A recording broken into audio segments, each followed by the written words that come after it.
This report is brought to you in part by the Sea Babies Foundation, developers of aquatic habitats, bringing abundance back to America's fisheries.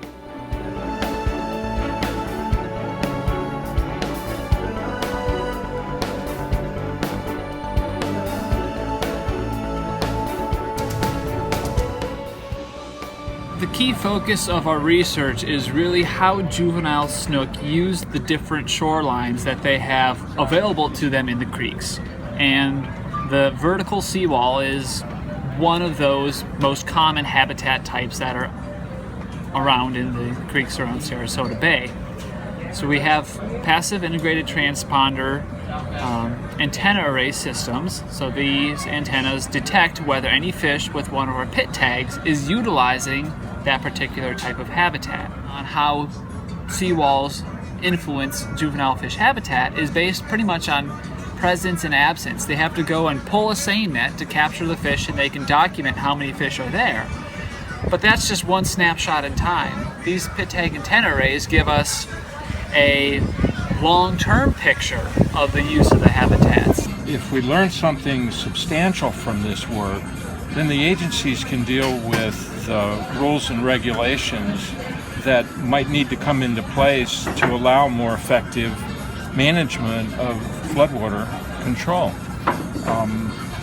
We're already working with them on some projects that they want to do to try to increase use of estuarine animals in conjunction with their floodwater refinements. And I think that in the long run, it'll be a really win-win scenario for Sarasota if more of this kind of work is done, sort of exploratory work to evaluate the effectiveness of doing some biological control at the same time we're doing stormwater control. I think the goal is to find a middle ground, a balance between our needs for water control and the habitat's needs to provide the fisheries that we enjoy as well. I think we can find that balance.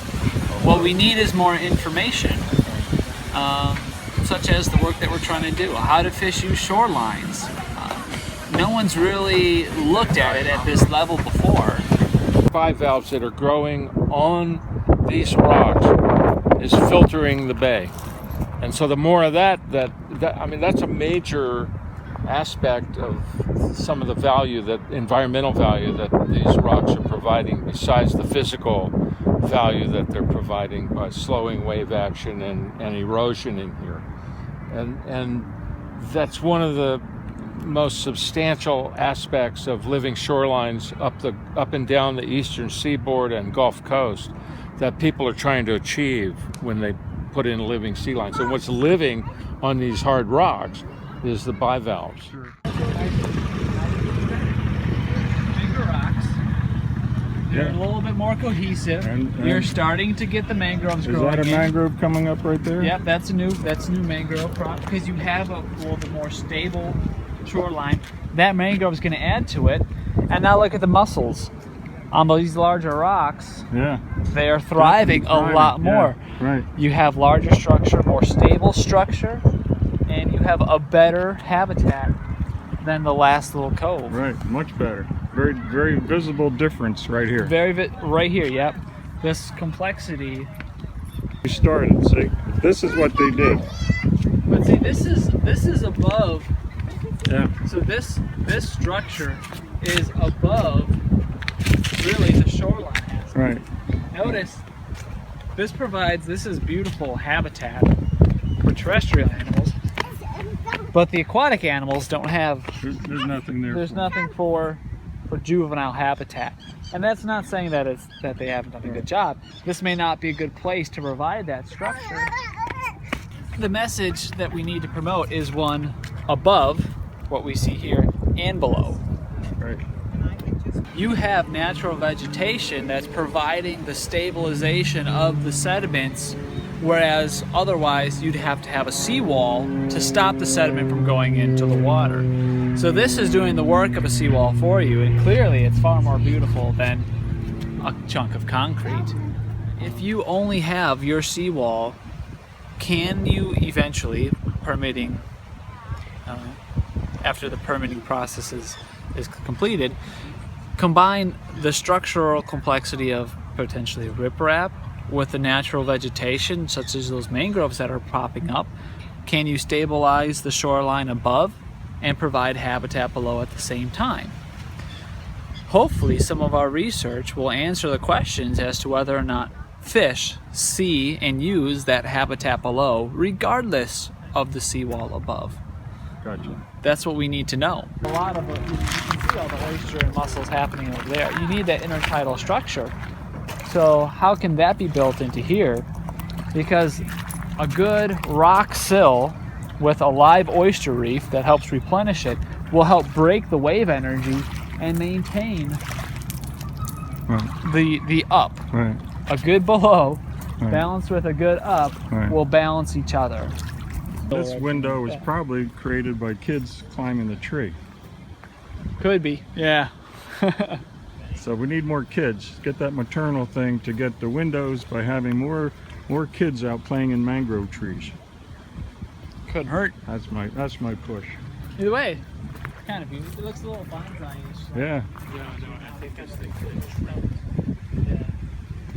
Now that you have a barrier, this one's not natural, you get a type of seagrass growing behind it. Right. So can you replicate a natural barrier on that side of the shoreline that can sustain grass in front of the up vegetation that they've planted? The only problem with seawalls is they reduce the complexity of the natural habitat. There's more than one way to protect property, and our goal is to find a way to protect people's property that also promotes the complexity of habitat that biological organisms need. So here is the middle in front of your seawall. You can see the roots from the mangrove popping up. That's where your sediment capture is happening. That's the structure that juvenile fish are utilizing, and that's where everything is accumulating and building up the structural support in front of your seawall.